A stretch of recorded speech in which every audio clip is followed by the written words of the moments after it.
Magandang araw! Ngayong araw na ito ay magluluto tayo ng laing.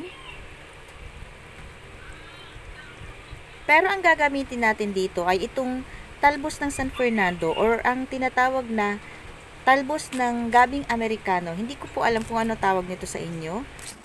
So, ganito lang ang ginagawa ko dyan.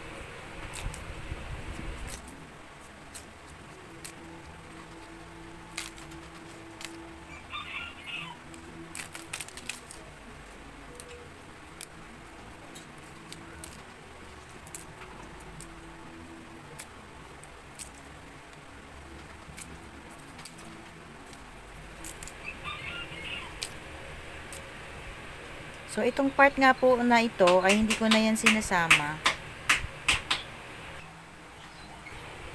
Ito lang talagang pinakang dahon ang aking gagamitin.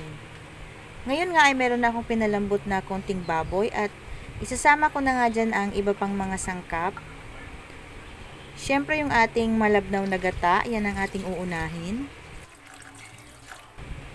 Lagyan na rin natin ng konting asin at hintayin lang natin na kumulo yan.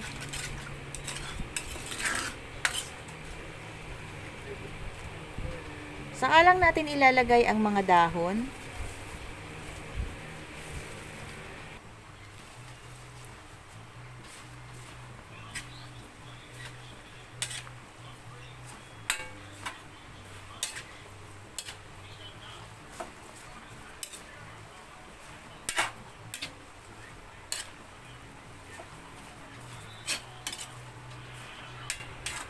Ngayon, tatakpan ko lang yan at lulutuin natin yan sa mahinang apoy sa loob ng 20 minutes.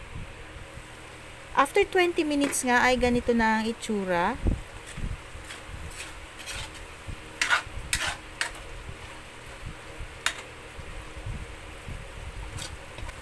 Saka naman natin ilalagay or ibubuhos na natin ang kakang gata.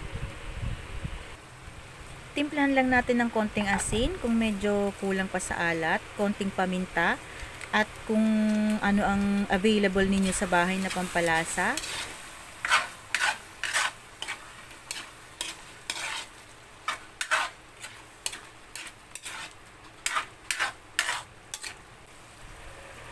At para nga sa akin, mas masarap ang laing kung may nagkukurtang gata sa ibabaw nito, kaya binuhos ko na rin ang kaunting kakanggata na natira pa.